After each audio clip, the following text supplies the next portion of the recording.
we can look at these, the state of, say, freedom, Cetto Vimutti, the free mind, the free heart, as something very ultimate and like impossible for us to comprehend, and not for us mere worldlings, but actually not so. Yes, there is the ultimate freedom from greed, hatred, and delusion, experienced by those who are fully liberated. But even every step of the way, following the Eightfold Path, every step has the flavor of freedom. From the moment we start to practice the Buddha's teachings, we can begin to experience this.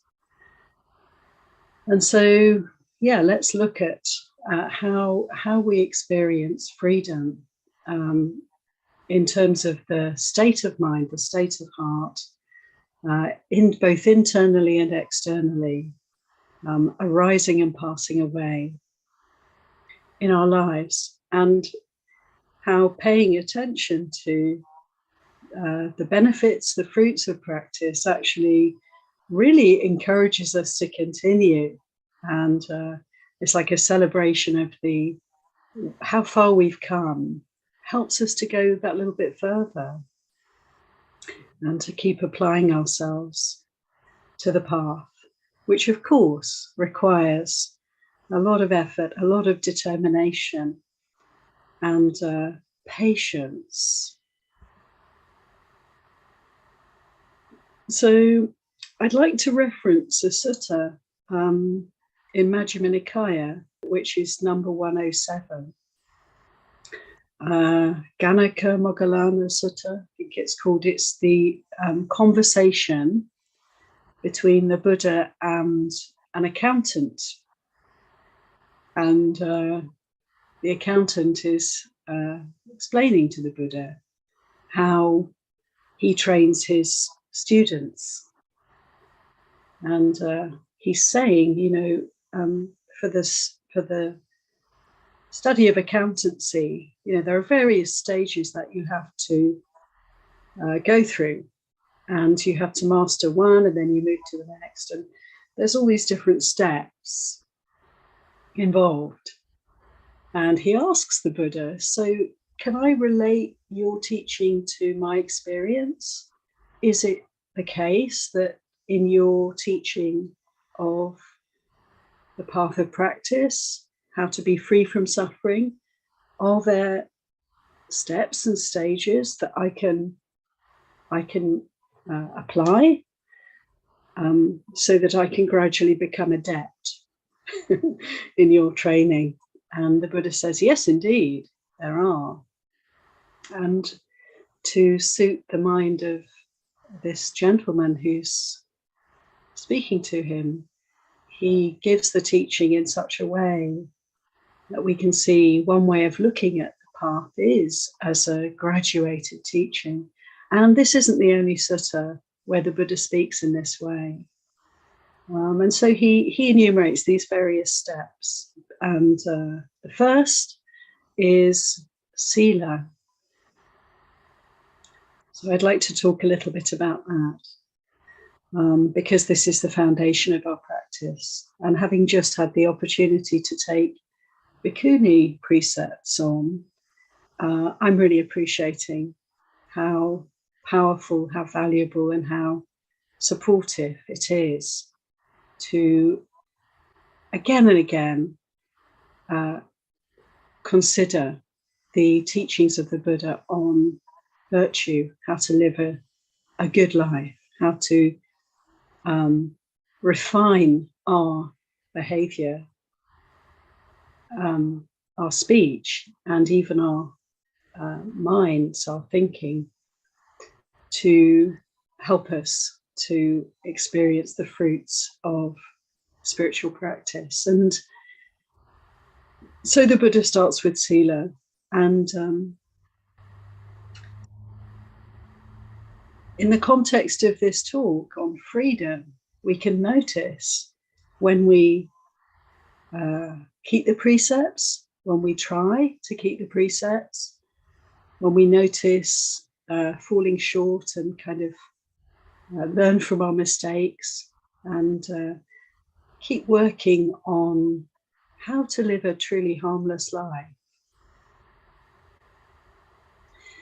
then we can experience a certain kind of freedom.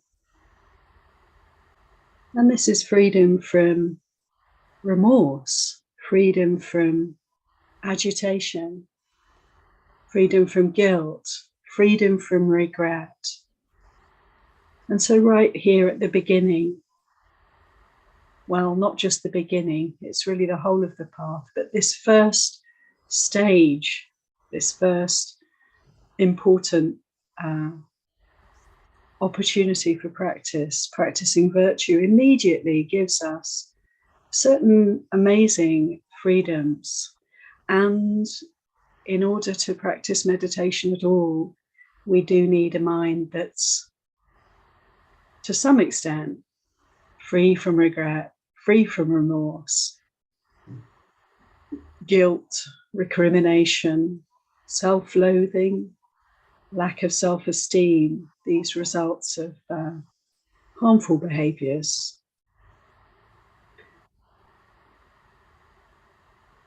The Buddha goes on in this sutta to describe a next step, which is that of sense restraint. And there's such an encouragement for us, isn't there, to kind of simplify our lives and like considering, right intention. What is right intention? It is to be harmless, to avoid cruelty, so sila, that I've just been describing. And then the third aspect of right intention is renunciation. Renunciation. So there's such a strong encouragement for us to simplify, to let go of things we don't maybe need, things that may be distracting us, to rein in the senses in a way. So to not bombard ourselves with information, sights, sounds, smells, tastes, and not to also maybe overthink. It's so helpful for us to let go of so much of our mental activity and to just ground it in the body, ground it in the simple experience of being here in this moment, in a body as we are. And so sense restraint is, again and again, the Buddha is emphasizing this practice, and we can experience the freedom right there. Every time we let go of that extra piece of information, that extra sensory delight or pleasure, it's really worth noticing the freedom that results from this, letting go, these many acts of renunciation that we're capable of, that are possible for us every day.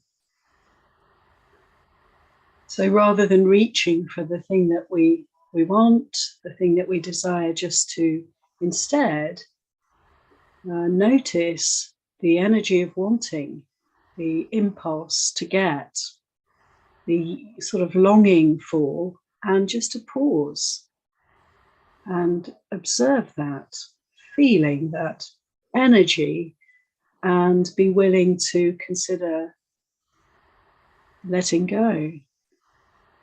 And there's always opportunities here. I remember Ajahn Sucitto used to talk a lot about the possibilities in monastic life for us to renounce more. You might think we've given so much up, given up our money, giving up so much worldly freedom, keeping the precepts strictly. There's a lot of encouragement and support in sense restraint through keeping the vinaya as monks and nuns, seminaries and anagarikas, and nekama, lay people who are keeping the 8 precepts. But there's always more. we could always renounce more.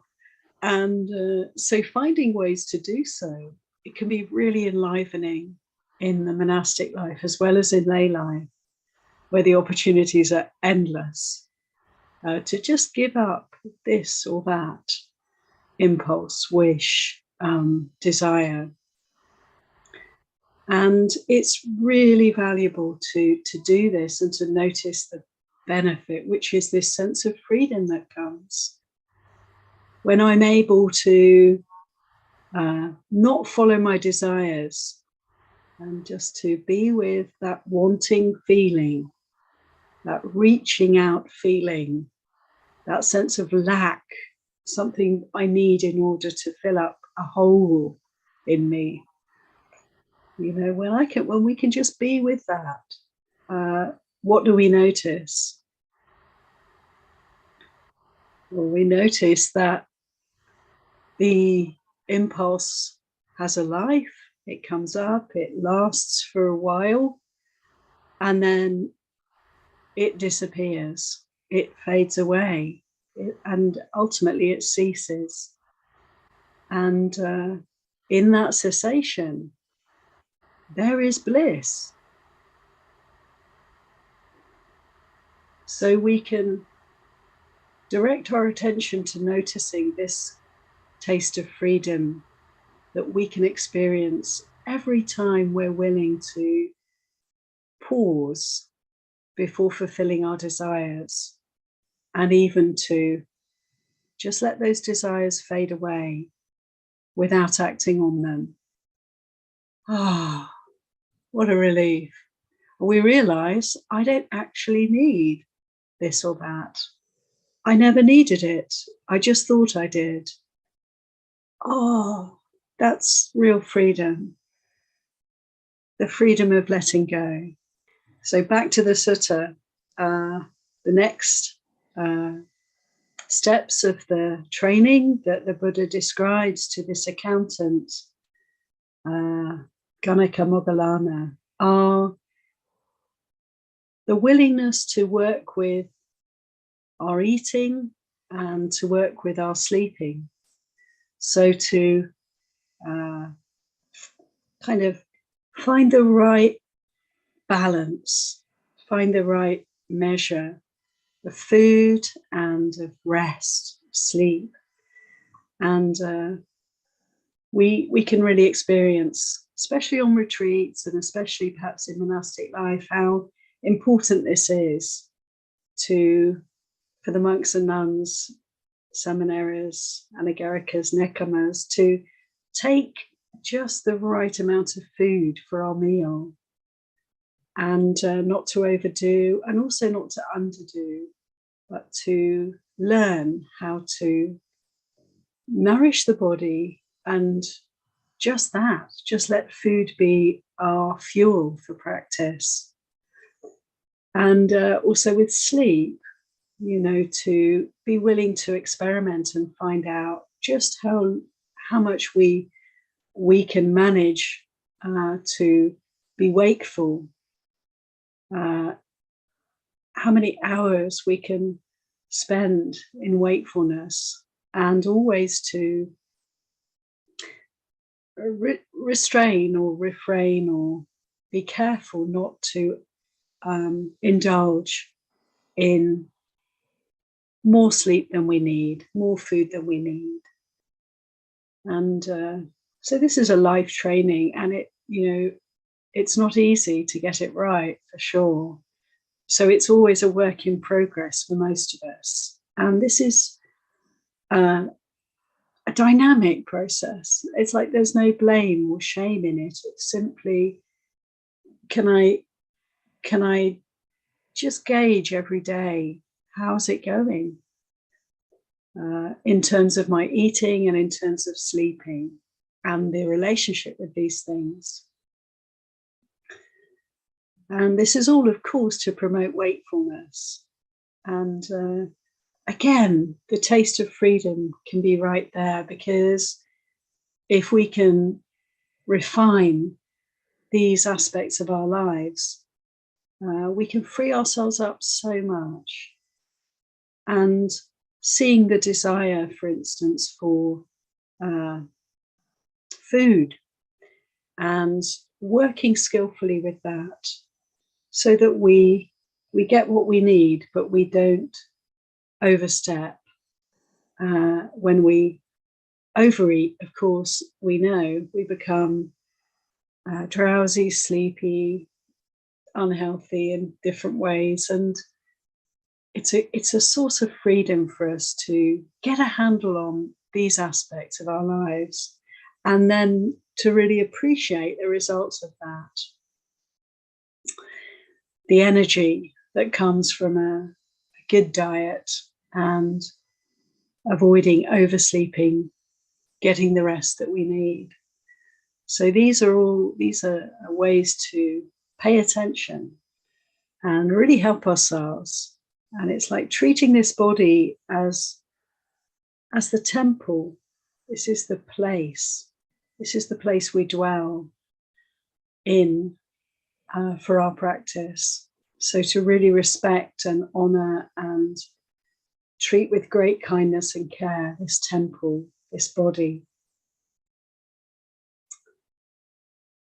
So the next step the Buddha describes in this sutta is to take ourselves away from the many worldly distractions, and to allow ourselves to dwell in solitude, soledad.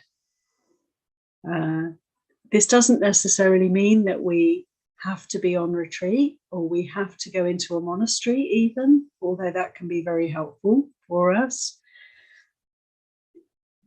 It's not only physical solitude that the Buddha's pointing to here.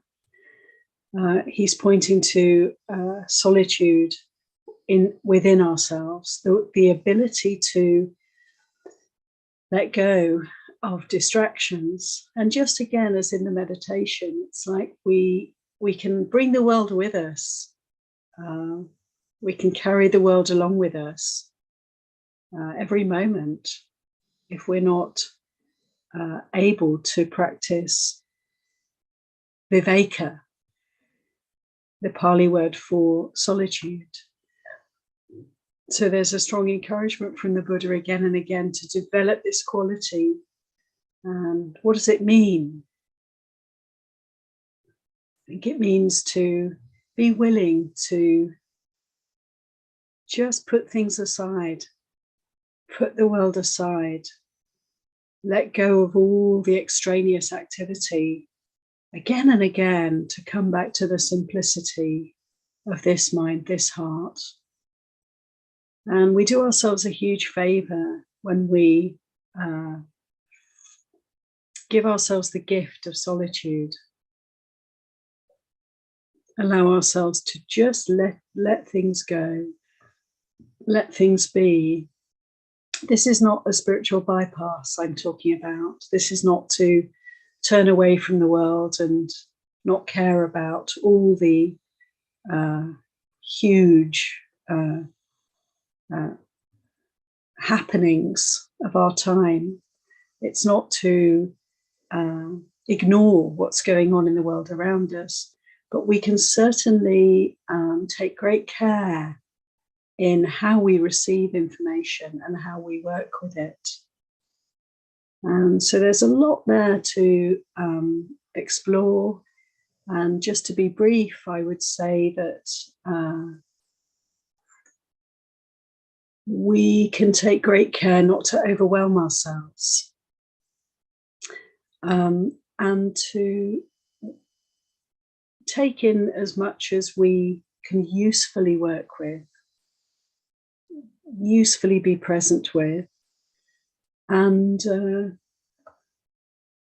so this quality of solitude, it comes up again and again in the Satipatthana Sutta, to relinquish all the grief and sadness and distress, as well as all the enticing, pleasurable, enjoyable aspects of the sense realm, the world that we live in. So this again speaks of renunciation, of letting go, and of simplifying our lives. And this is really important for us. I feel more than ever we can be exposed to such a vast amount of external stimulus. And so to take great care of this heart, this mind, and to notice the freedom in this, the freedom from overwhelm, the freedom from distraction, the freedom from unhelpful, obsessive ways of thinking, the freedom from worry and flurry. And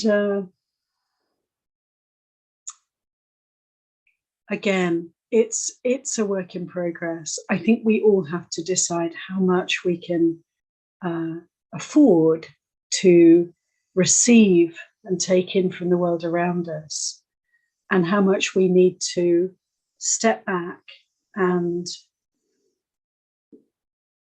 come home and pay attention to look inwardly, examine ourselves internally, because this is where we're going to really find clarity and actually find our way through the kind of confusion of this world that we live in, to find our way towards understanding and true witnessing, to really be able to be present with the world. We need to be able to connect with this one.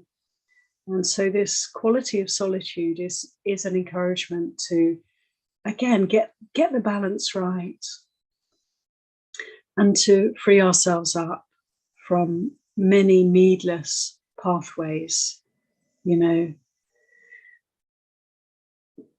make the most of our time, our limited time here.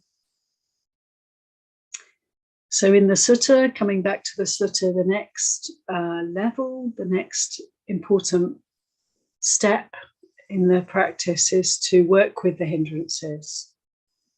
So to notice the kind of obstructions to clarity, to freedom, here and now. And, I think it's important that we talk about the hindrances, the desires and aversions, the sleepiness, the restlessness, and the doubts that we can experience in the mind and the heart. We speak about this often in terms of meditation practice, and noticing these hindrances as we're formally practicing meditation and letting them go and coming back to our object of meditation. And this is really important. But also it's important, I think, in everyday life to keep noticing the hindrances, see where they come in. And the practice is not just for the cushion, of course, not just for the formal times when we have the opportunity to really focus inwardly, but also for every aspect of our lives. So can we keep on top of, can we keep mindful of the hindrances as they arise in our everyday activities? And as we notice them, they're very shy. They'll flee, they'll pass. The seeing of them is to see, is to understand, is to let go.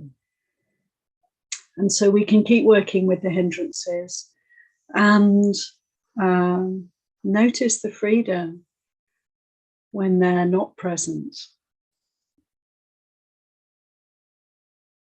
And finally, in the sutta, the Buddha goes into description of the jhana. So this is the result of all that's come before, free from hindrances, free from distraction, energized by just the right amount of sleep, just the right amount of food, and with a foundation, a ground of the well-being that comes from, practicing virtue, harmlessness.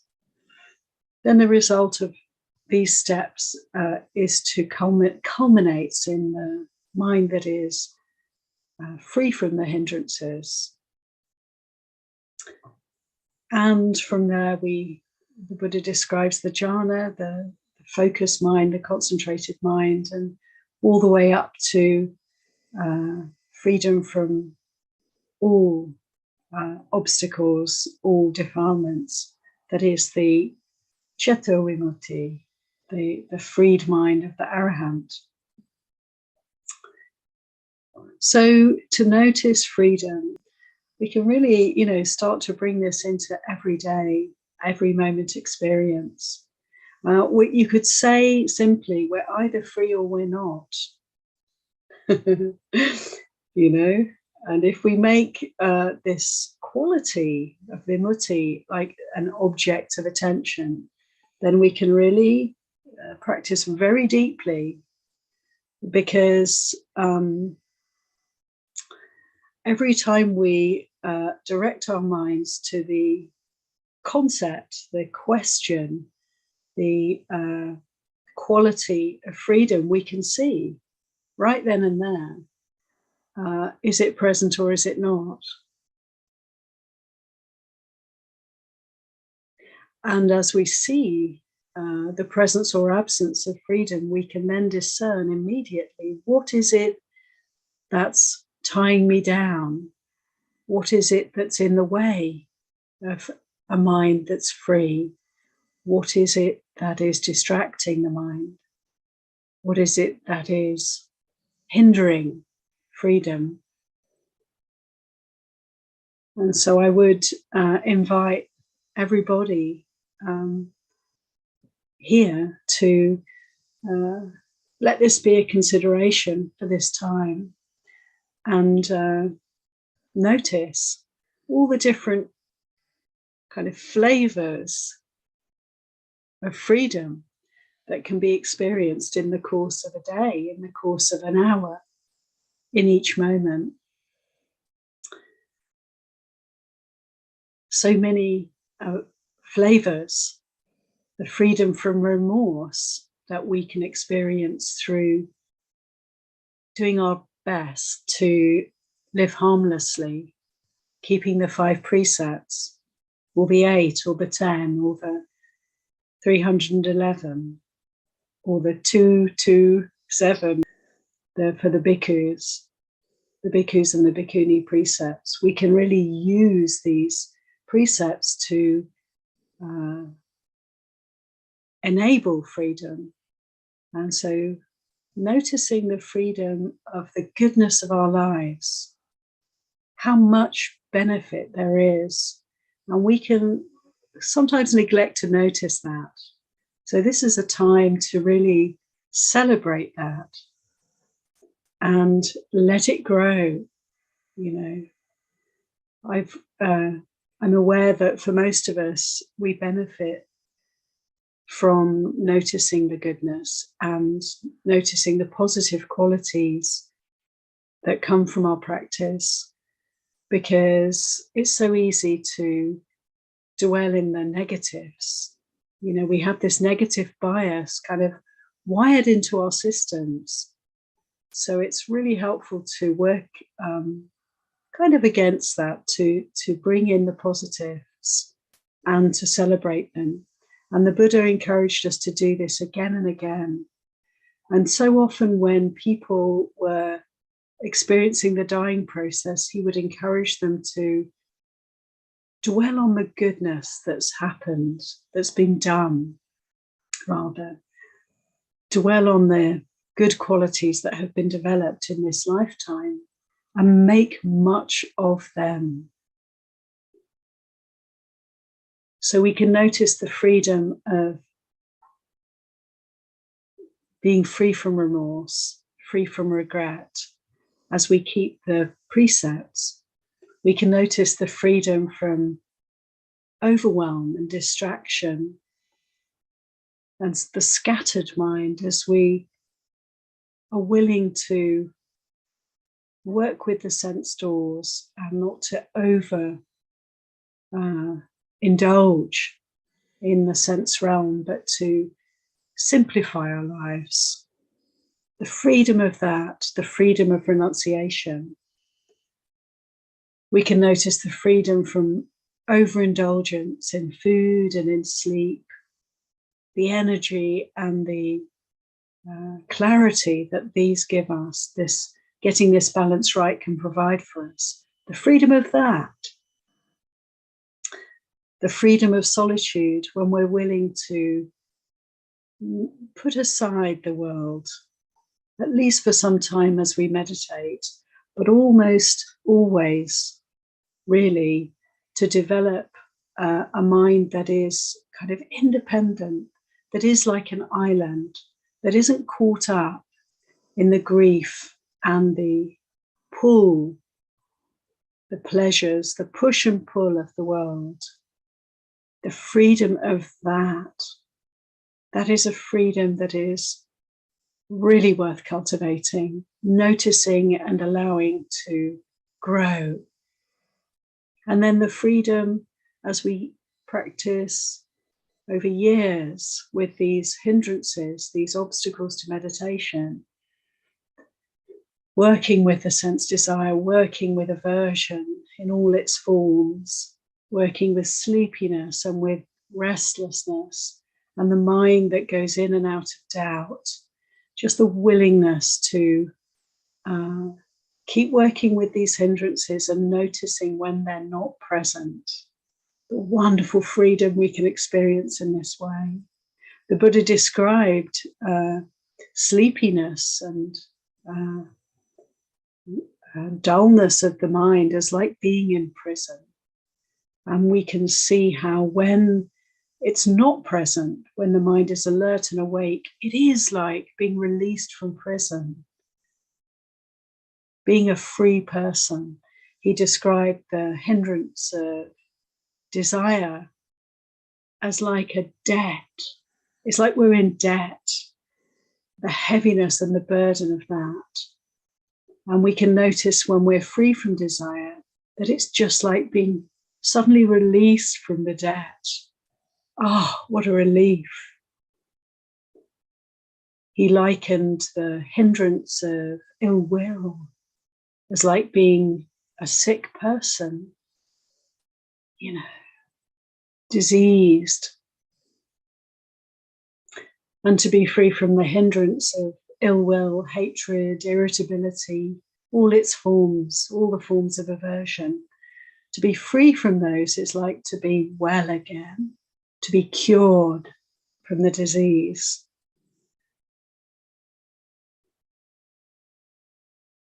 He described the hindrance of restlessness as like being a slave, enslaved by another. And to be free from restlessness as like the freedom from slavery. And we can really contemplate these similes and put ourselves in the position of the enslaved, the imprisoned, the sick, the one who's in debt, and really notice that incredible taste of freedom when these things can be seen through, when we can work with the hindrances and see them pass away, work through them, through understanding, through patient endurance, and the willingness to keep going despite the hindrances being present for us, knowing that the end result is just like release from prison, release from debt, disease, slavery. And the fifth hindrance of doubt, the Buddha described as like a person who's wandering in the desert, lost in the desert. Just imagining that, the thirst, the hunger, the fear, the desperation. This is what doubt is really like for us. The mind that's just not willing to come to right view, to come back to the practice, to simplify, to come back to the breath, come back to the body and let it all go. And so imagining, how it is to be lost in the desert and then to find a way to come back to water, to food, to shelter. Oh my goodness, these images, these similes are worth contemplating, because this is just how it is for us. As we free up the mind, as we learn to work with the hindrances and see them fading, see them diminishing, this is how it is. These freedoms, freedom from the desperation of being lost in the desert, just to really make much of that and keep letting go of doubt and keep coming back to the teachings, to the practice, to making the most of our limited time here. And ultimately, as we continue to practice, we can see how the defilements, greed, the hatred, the many forms of confusion and delusion start to diminish. Notice that. Let's notice that. Let's notice the development that has happened, that is happening, and that we know will continue to happen, and to celebrate that and taste that freedom, that growing, flowering, blossoming of freedom. Chato Vimutti, the mind well freed. So I like to encourage everyone to, take what's useful in this exploration of the various forms of freedom, and see what's relevant for you, and be glad to be on the path and to be able to begin to experience the fruits of this practice.